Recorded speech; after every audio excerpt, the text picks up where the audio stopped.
Mi tía me usó como niñera de sus hijos durante años, pero cuando pedí un favor me dijo que ella no tenía hijos inútiles. Cuando mi mamá murió yo tenía 13 años recién cumplidos y, por mucho que ahora intente recordarlo sin quebrarme, la verdad es que ese fue el punto de quiebre de mi vida. No solo perdí a la persona que más me amaba sin condiciones, sino que me quedé sin rumbo, sin certeza de nada, y con un padre que había desaparecido del mapa cuando yo tenía 4 años. No había muchos adultos disponibles para asumir mi cuidado, lo único que tenía era a Carla, la hermana menor de mi mamá, que en ese entonces tenía 35 años. 3 hijos y una vida que aparentaba ser funcional aunque ya empezaba a mostrar las grietas de la presión. En el funeral, entre lágrimas que parecían más por nervios que por dolor real, me abrazó con fuerza y dijo algo como, aquí vas a tener una casa siempre, yo nunca dejaría que te falte una madre.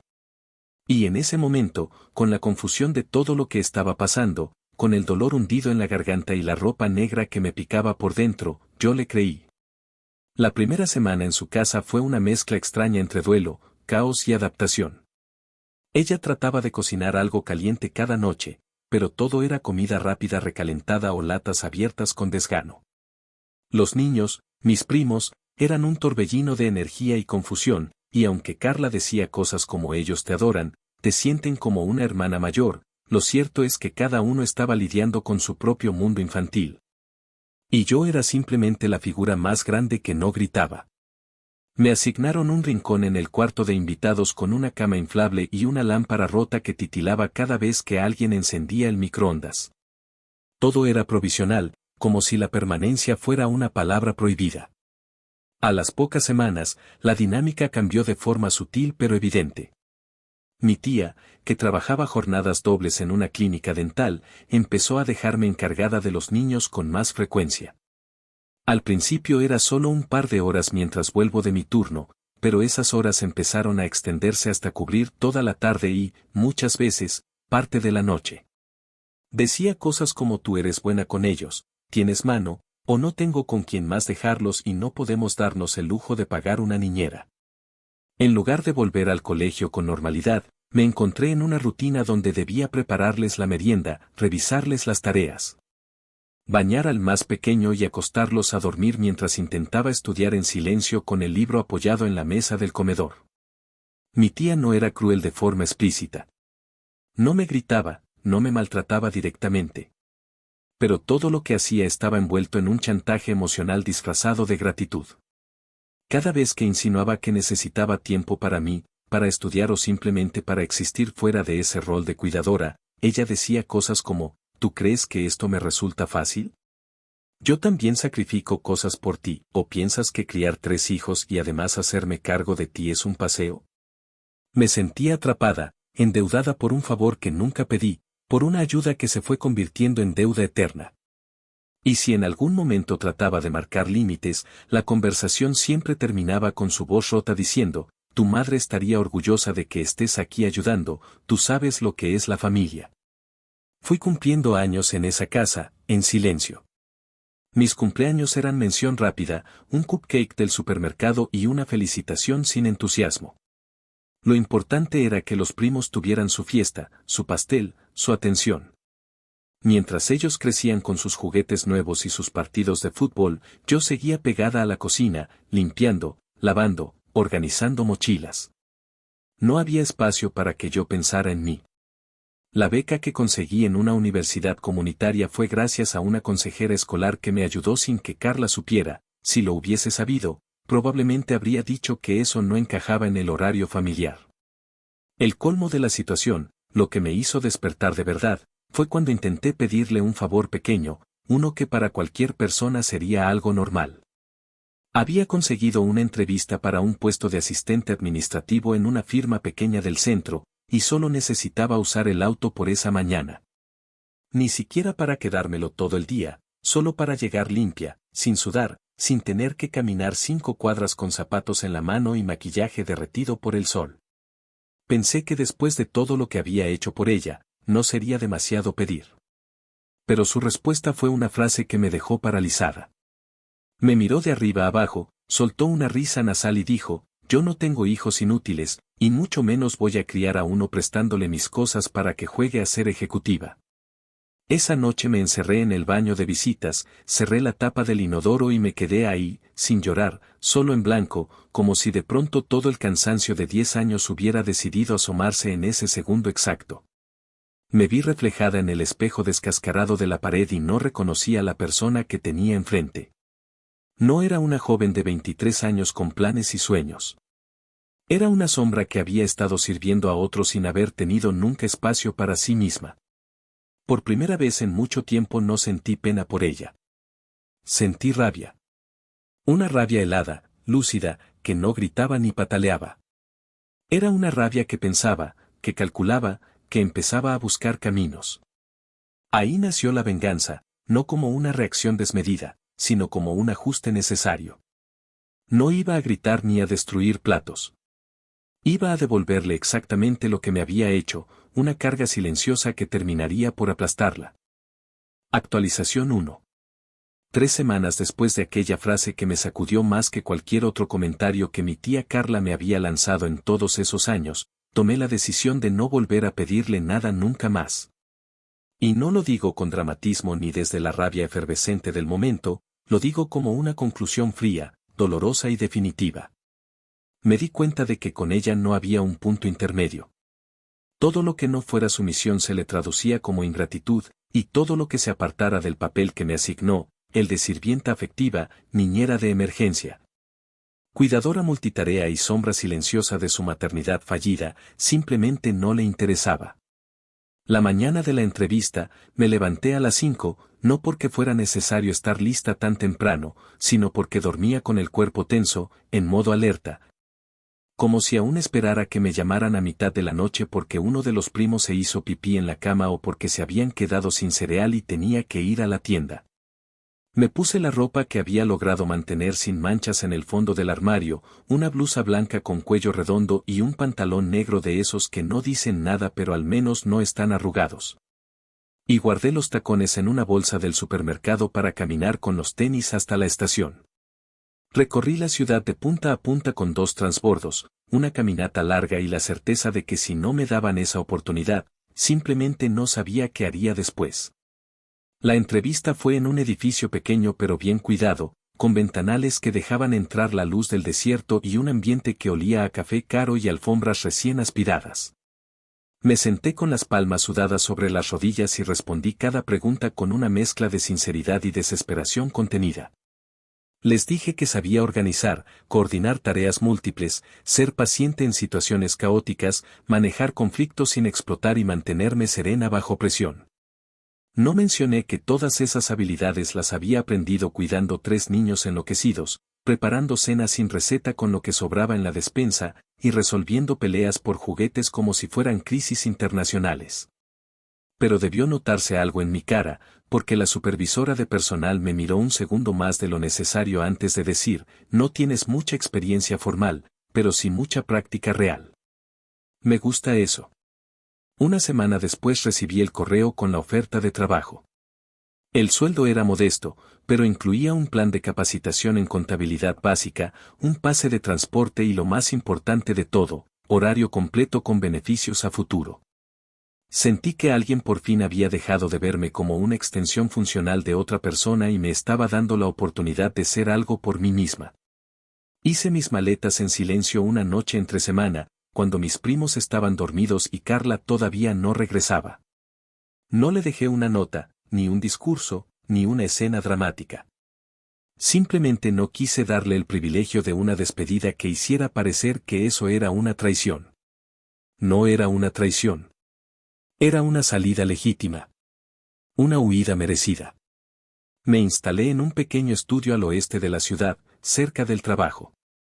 Era un lugar diminuto, con cocina americana y una cama que yo misma armé usando un colchón inflable de Walmart y una manta que me regaló una compañera de trabajo al enterarse de que no tenía muebles. Las primeras noches dormí en el suelo con dolor de espalda, pero con una paz mental que nunca había sentido antes. Ya no tenía que levantarme para preparar loncheras que no eran mías. Ya no tenía que cuidar adolescentes que me hablaban como si yo fuera su empleada. Ya no tenía que aguantar los sermones de Carla sobre el sacrificio, la familia, la obligación moral de pagarle con obediencia el favor de haberme acogido. Durante las semanas siguientes, mientras aprendía a usar programas contables y archivaba formularios que antes solo había visto en la tele, descubrí algo que me dio la primera pieza real del plan que, sin saberlo, había empezado a gestar en aquel baño donde se me derrumbó la paciencia.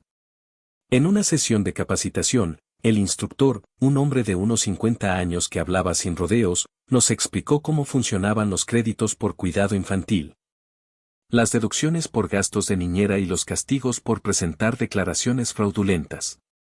Mencionó casos en los que los contribuyentes incluían pagos a familiares por servicios de niñera que en realidad nunca ocurrieron o nunca fueron pagados, solo para inflar la devolución de impuestos. Dijo que el IRS revisa esas cosas con lupa, sobre todo si alguien denuncia que los gastos son falsos o que se usó su nombre sin consentimiento. En ese instante, sentí un clic mental que fue como si alguien hubiera encendido una luz en un cuarto donde llevas años tropezando. Recordé cómo mi tía presumía cada año que el reembolso del gobierno le salía altísimo gracias a que podía deducir los pagos de niñera como si contratara a Mary Poppins a tiempo completo. En más de una ocasión me soltó frases como, este año me devuelven casi 6,000, y eso que te puse como cuidadora externa porque si no, no me da ni la mitad, o ponte contenta, tú ayudas más de lo que crees. Aunque no te pague formalmente. Yo, por supuesto, nunca vi $1 de esos 6,000. Ni siquiera me lo agradeció. Pero ahí estaba, la posibilidad de exponer lo que ella había hecho por años sin pensar que yo algún día tendría recursos, información o simplemente voluntad de defenderme. Esa noche busqué todo lo que pude sobre el proceso de denuncia anónima al IRS. No necesitaba tener abogado, no necesitaba dar mi nombre, solo debía reunir la información correcta, fechas, montos, nombre completo, dirección y una descripción clara de lo ocurrido. En ese momento supe que no lo haría por venganza emocional ni por cobrarle todos los años que me robó, aunque el resentimiento jugaba su papel. Lo haría porque si ella había usado mi nombre para ganar dinero, si había manipulado al sistema mientras me hacía sentir una carga, entonces merecía enfrentar las consecuencias de esa elección. Guardé toda esa información en una carpeta digital encriptada y sentí, por primera vez en mucho tiempo, que tenía algo de control. No era mucho, pero era mío. Y eso bastaba para empezar. Actualización 2. 2 meses más tarde, cuando ya me sentía medianamente estable en mi nuevo empleo, con horarios regulares, una rutina que incluía almuerzos propios y silencio por las noches. El teléfono sonó una tarde mientras revisaba reportes de clientes pendientes. Vi el nombre de mi tía en la pantalla y sentí una punzada de incomodidad tan automática como si me hubieran jalado el cuerpo desde dentro. Dudé un instante, pero contesté. No porque quisiera hablar con ella, sino porque parte de mí todavía quería entender cuál era el motivo. Mi instinto ya me decía que no era una llamada casual ni mucho menos un intento sincero de saber cómo estaba. Carla nunca llamaba sin motivo. Como era de esperarse, ni un saludo cordial, ni una frase de cortesía. Apenas escuché su voz, me soltó lo que necesitaba, oye, necesito que vayas por los niños el viernes. Voy a salir con Daniela Sedona, y mi amiga que los cuida a veces se va de viaje. No me hagas perder la reserva. La manera en que lo dijo fue tan automática, tan llena de seguridad en que yo iba a acceder, que por un momento dudé si de verdad ella había procesado que ya no vivía en su casa, que tenía un empleo a tiempo completo y una vida completamente separada de la suya. Se lo recordé, con calma pero sin disfrazar el cansancio. Le dije que trabajaba, que tenía horario de oficina hasta las 6 y que no podía salir antes porque no tenía días acumulados aún, que además vivía al otro lado de la ciudad y que no era tan simple como pasar por los niños. Su respuesta fue tan predecible como insultante. Con esa voz que se pone chillona cuando no consigue lo que quiere, me dijo, ay, no empieces. Tú sabes que me hiciste un favor durante años, y siempre te lo agradecí. Pero no puedes desaparecer así como así. ¿Quién crees que te mantuvo cuando tu mamá murió? ¿Dónde estarías si no fuera por mí? Y remató con su clásico recurso emocional, no me dejes tirada, ¿sí? Tú y yo somos familia, y eso no se rompe porque ahora trabajes llenando papeles. No respondí enseguida. De hecho, respiré hondo, bajé el volumen del celular, lo dejé sobre el escritorio, y lo miré unos segundos como si fuera una pieza de museo con una historia demasiado familiar. Ahí entendí que no importaba cuántas veces yo reconstruyera mi vida, cuántos trabajos tuviera, cuántos cambios hiciera, para ella siempre iba a seguir siendo la sobrina sin madre que le debe la vida. La misma a la que podía llamar de un día para otro para cubrirle sus vacaciones. Porque para Carla, su tiempo libre era más importante que cualquier cosa que yo tuviera entre manos.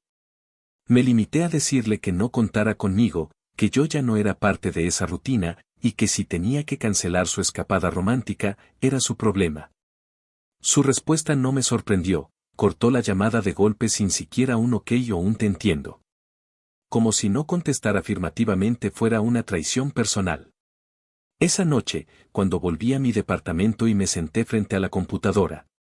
Abrí la carpeta digital donde había guardado toda la información tributaria que recordaba de los años que pasé como su niñera informal y no remunerada. Tenía mensajes de texto viejos donde ella hablaba de lo caro que salía tener niñera, capturas de pantalla de publicaciones suyas en redes sociales donde hacía bromas sobre el gasto de pagarme. Incluso recordé una ocasión en la que me pidió que firmara un papel para ayudarla a cuadrar unas cosas del seguro, un papel que después supe que usó para justificar que me había pagado durante ese año.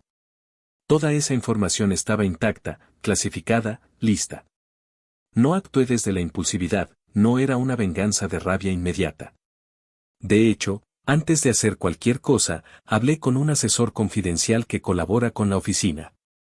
Le pregunté qué pasaba si alguien, por ejemplo, había sido declarado como proveedor de cuidado infantil en una declaración de impuestos sin haber recibido jamás un pago ni haber dado su consentimiento para ser usado de esa manera. Me miró, alzó las cejas con algo de sorpresa y respondió que eso era una violación grave de las normas del IRS, que no solo implicaba sanciones, sino que podía derivar en investigaciones más profundas si se detectaba un patrón. Y si la persona quiere reportarlo, hay formularios específicos y totalmente confidenciales. Incluso podrías optar por la denuncia anónima si no quieres que sepan que fuiste tú, dijo, como si estuviera dándome la llave de una celda que llevaba años cerrada. Esa misma noche descargué el formulario. Me tomó varias horas llenarlo con todos los datos necesarios.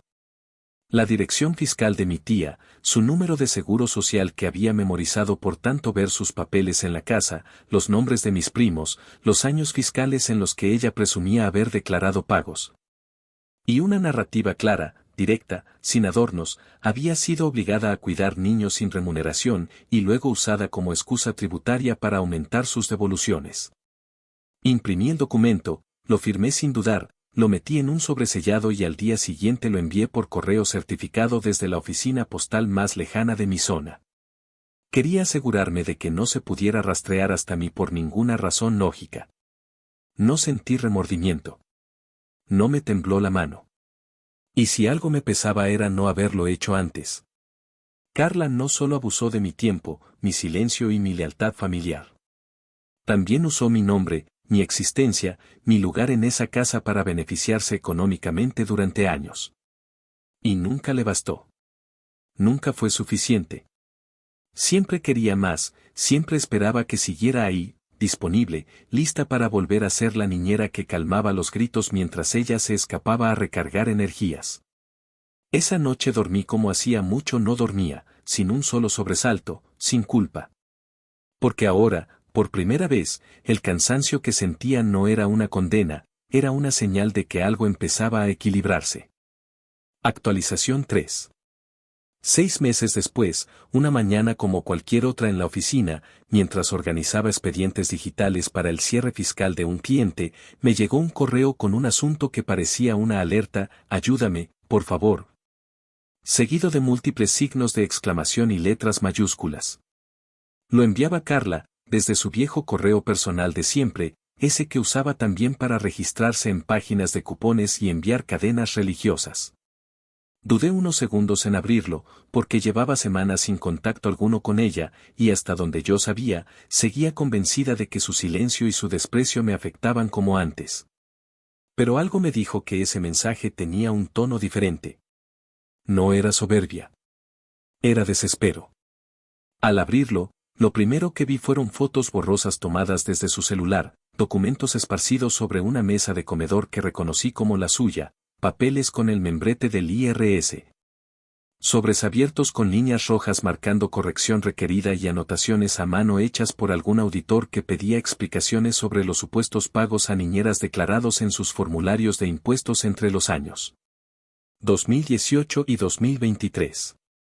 Junto a las imágenes, un párrafo mal escrito y lleno de errores, donde me pedía, casi rogando, que la ayudara a justificar que yo sí había sido su cuidadora pagada durante todos esos años.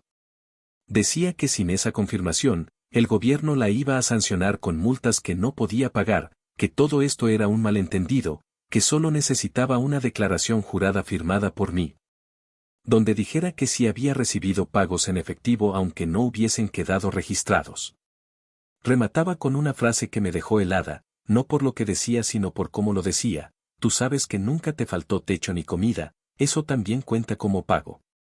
Me quedé inmóvil frente al computador durante un rato, con la bandeja de entrada aún abierta, los dedos en el teclado sin escribir nada. Mirando como alguien que me había llamado inútil y carga innecesaria ahora me pedía que mintiera para salvar su pellejo.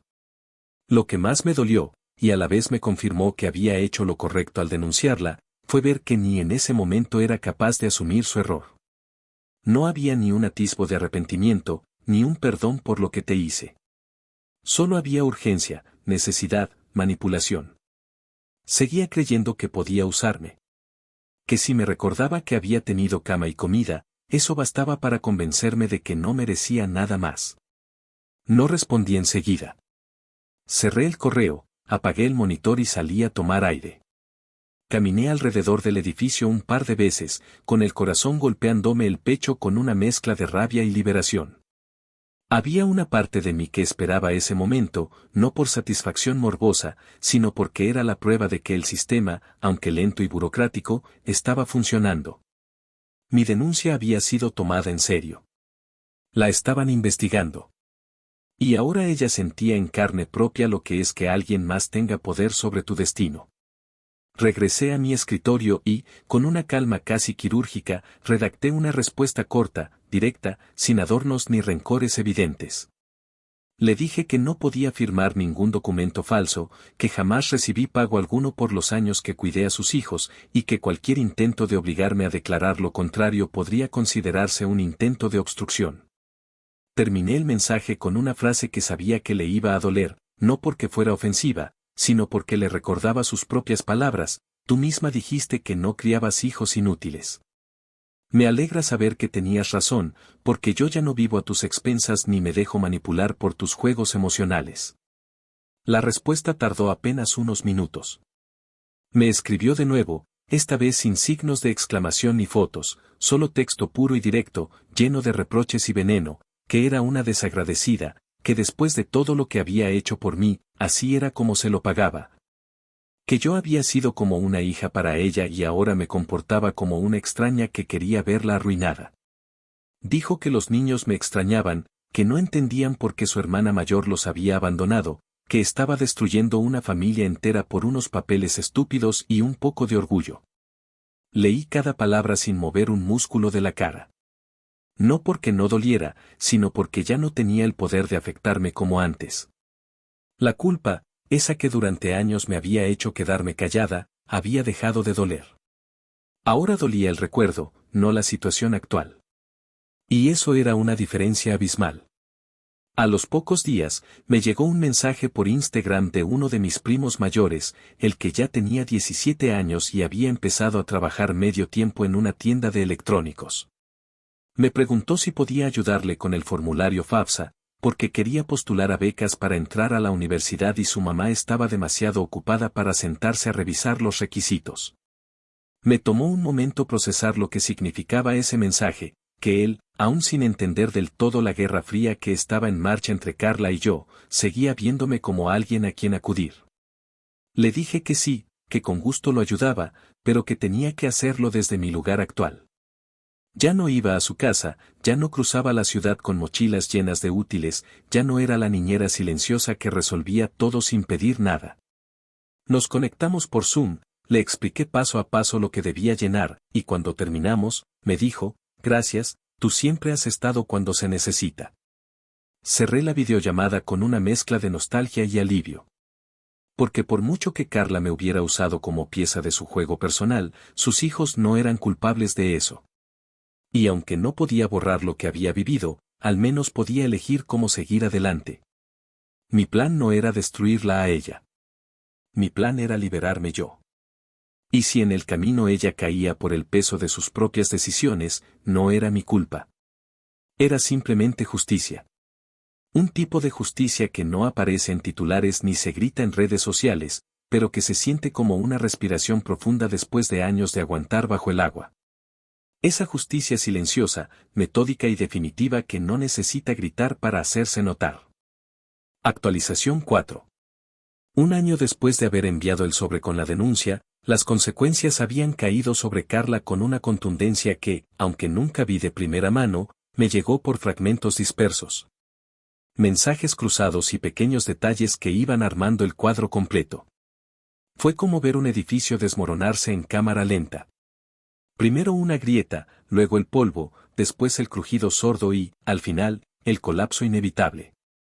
La auditoría fiscal no solo se confirmó, sino que se extendió a revisar cada año en que ella había incluido en sus declaraciones los supuestos pagos por cuidado infantil contratado. Especialmente porque no había registros consistentes, ni transferencias electrónicas, ni cheques, ni recibos. Nada. Solamente su palabra, sustentada en frases como pago en efectivo a familiar y una supuesta relación laboral que yo había desmentido con claridad. Cuando supo que el proceso no se resolvería con una simple carta explicativa, Carla intentó cambiar el tono. Ya no escribía como víctima desesperada, sino como una madre indignada que no entendía por qué el gobierno la perseguía cuando, según ella, solo había tratado de sobrevivir y criar bien a sus hijos. Pero las instituciones no se mueven por discursos emocionales, y cuando el IRS le impuso una sanción por fraude fiscal, con recargo e intereses acumulados, lo hizo sin piedad. La cantidad exacta nunca me la dijo, pero por lo que uno de mis primos dejó ver en una llamada accidental, fue una cifra que superaba los $10,000. Suma que se volvió aún más asfixiante cuando supo que no tendría acceso a sus reembolsos futuros hasta pagar por completo la deuda. Para cubrir el monto, tuvo que hacer algo que juró que nunca haría, refinanciar la hipoteca de su casa, esa misma que siempre presumía como el mayor legado que les dejaré a mis hijos. Lo que más me impactó fue saber que, al hacer ese refinanciamiento, no alcanzó a cubrir ni el 70% del monto. Porque ya tenía deudas previas por tarjetas de crédito y préstamos de consumo que había acumulado entre vacaciones. Electrodomésticos de lujo y clases extracurriculars que no podía permitirse pero que usaba para mantener la fachada. Fue ahí cuando empezó a vender cosas. Primero fueron los aparatos electrónicos innecesarios, un proyector que usaba para ver películas en la pared del garaje, una cámara profesional que había comprado para un curso de fotografía que nunca terminó. Luego vinieron los muebles. Y después, los fines de semana en que organizaba ventas de garaje casi desesperadas, donde ofrecía desde ropa de los niños hasta adornos navideños como si eso fuera a sacarla del pozo. Lo supe todo por las redes sociales de mis primos, porque aunque Carla intentó evitar que se supiera, no podía controlar lo que los adolescentes publicaban. Uno de ellos subió una historia donde mostraba una caja con el mensaje 5 pesos cada cosa, necesitamos pagarle al tío Sam, acompañado de una risa que me dejó helada. Ese niño, que años atrás me seguía por la casa pidiéndome que le leyera cuentos antes de dormir, ahora estaba vendiendo su infancia en pedazos para pagar por las decisiones egoístas de su madre. Sentí un nudo extraño entre el pecho y la garganta. No era compasión por ella, era una mezcla entre tristeza por los niños y confirmación de que lo que hice fue justo. Porque si yo no ponía ese límite, Carla nunca habría frenado. Habría seguido usándome. Me habría arrastrado de nuevo a su rutina como si mi independencia fuera un accidente corregible. En medio de ese proceso de derrumbe, ella me escribió una última vez. Esta vez no fue por correo ni mensaje de texto, sino por una carta que dejó en la recepción de la oficina donde trabajo, escrita a mano en un papel rosado con bordes decorativos. como si fuera una nota para una amiga de la iglesia. El sobre solo decía mi nombre, sin apellidos ni títulos. Dentro, el mensaje era una mezcla de súplica, nostalgia y manipulación cuidadosamente disimulada. Me decía que sabía que yo había estado detrás de la denuncia, que no me culpaba, aunque sí dejaba caer frases como uno hace lo que puede cuando se siente herido, y que necesitaba un favor. Me pedía que le firmara como codeudora un préstamo privado que había conseguido a través de una financiera local, solo para levantarme un poquito. No te estoy pidiendo dinero, solo tu nombre. Según ella, ese préstamo serviría para recuperar la estabilidad familiar. No respondí. No llamé. No la busqué. Guardé la carta en una caja junto a otros recuerdos que había preferido no quemar por respeto al pasado, pero no moví un solo dedo para ayudarla. Porque entendí que parte del proceso de sanar no era solo alejarse de quien te dañó, sino también mantener la distancia cuando intentan envolverte de nuevo con el mismo lazo disfrazado de afecto. Ella no había cambiado. Solo había perdido poder. Y ahora me necesitaba, no porque me quisiera, sino porque ya no tenía a nadie más a quien recurrir que conociera bien sus trapos sucios y pudiera legitimarlos. Yo, en cambio, seguía avanzando. Ese año me ofrecieron un puesto fijo como asistente de analista fiscal. El salario era modesto, pero suficiente para mantenerme sin depender de nadie. Había cambiado el colchón inflable por una cama con cabecera, las ollas prestadas por una batería de cocina que compré en cuotas y las tardes de agotamiento por jornadas con sentido. También compré mi primer auto usado, un sedán rojo que no brillaba como en los comerciales, pero que para mí representaba algo que nadie me había dado nunca, libertad con llaves propias. A veces, cuando manejo por las mismas calles donde tomé el bus durante años para cruzar la ciudad sin quejarme, me detengo en los semáforos y pienso en todo lo que permití por miedo. Y luego me miro las manos firmes en el volante y sé que ese miedo ya no vive aquí. Carla puede seguir culpándome por su ruina. Puede llorar frente a sus amigas, decir que yo la traicioné, que su propia sangre la empujó al borde. Pero yo sé la verdad. Ella no cayó por mi culpa. Cayó porque su castillo estaba construido sobre las espaldas de los demás. Y cuando una de esas espaldas decidió enderezarse, el resto simplemente se vino abajo.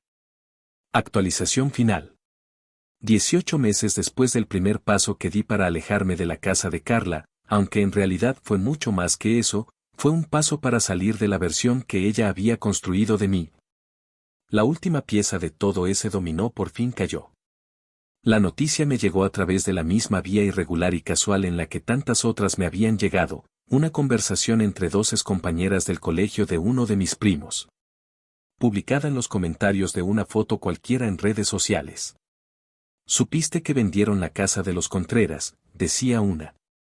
La otra respondía algo como, «Sí, dicen que la mamá tuvo que mudarse porque le congelaron las cuentas o algo así.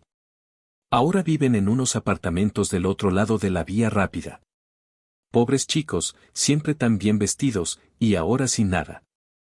Esa noche busqué la dirección por curiosidad, sabía que no debía, pero lo hice igual, y confirmé que el anuncio de venta había estado publicado en un sitio inmobiliario de descuentos por ejecución de deuda. Las fotos eran crudas, habitaciones vacías, muebles antiguos apilados en el garaje, una cocina que parecía abandonada hace tiempo. Ver aquello me produjo una mezcla extraña. No era placer, no era lástima. Era una validación cruda de que todo lo que había sostenido esa estructura durante años, las mentiras fiscales, las apariencias sociales, la explotación emocional, se había terminado por derrumbar cuando dejó de tener a alguien que sostuviera los cimientos.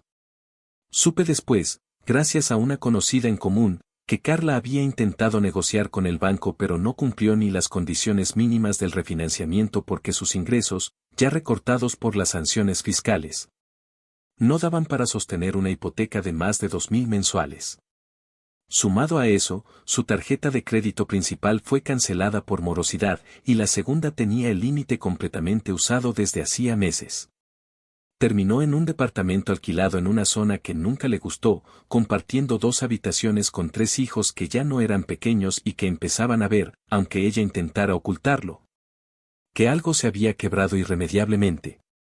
Yo, mientras tanto, había logrado mudarme a un condominio modesto pero propio. Un pequeño dos ambientes que conseguí con ayuda de un programa de asistencia para compradores primerizos y que, aunque requería de mucho cuidado y más esfuerzo de lo que imaginé, era completamente mío. Cada mañana me levantaba, ponía agua a calentar para el café y abría las ventanas no solo para ventilar, sino para recordarme que ese espacio no lo debía a nadie. No fue una herencia, no fue un préstamo disfrazado de favor, no fue un techo impuesto con condiciones. Fue el resultado directo de haberme soltado del control emocional de alguien que usó el rol de tía como una excusa para extraerme todo lo que pudo.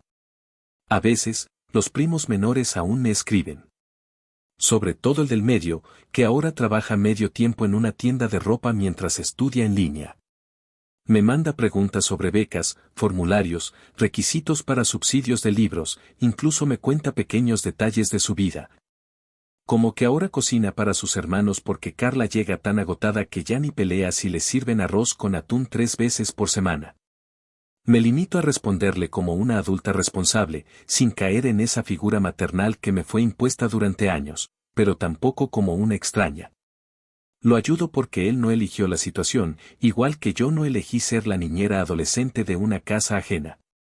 Pero marco cada límite con claridad, no más traslados, no más favores a escondidas, no más sacrificios que nadie me pidió pero todos asumieron como obligación. Carla no volvió a buscarme. No hubo disculpas, ni mensajes, ni intentos de reconciliación. Solo ese silencio que a veces pesa más que las palabras. Sé que en su versión de la historia yo sigo siendo la traidora, la ingrata, la que se le volteó después de todo lo que hizo por mí. Sé también que eso no va a cambiar, porque aceptar que fui explotada y luego sustituida por conveniencia requeriría de un nivel de introspección que ella nunca ha tenido. Y está bien. No necesito su reconocimiento para validar mi historia. Ya no. Mi venganza no fue un acto grandilocuente. No hubo gritos, no hubo escándalos. Nadie salió en los noticieros ni me aplaudieron en la calle. Pero fue completa, silenciosa y, sobre todo, justa. No se trató de hacerle daño a ella por deporte, sino de cortar el ciclo que me mantenía atada a una narrativa de deuda y gratitud que jamás fue verdadera. Hoy, cuando me siento frente a mi laptop en el escritorio que compré en una venta de segunda mano y pinté yo misma, sé que cada decisión que tomé, por más dolorosa que haya sido, me trajo aquí. A una vida donde ya no necesito justificarme, ni disculparme, ni rendirme ante nadie que crea tener poder sobre mí.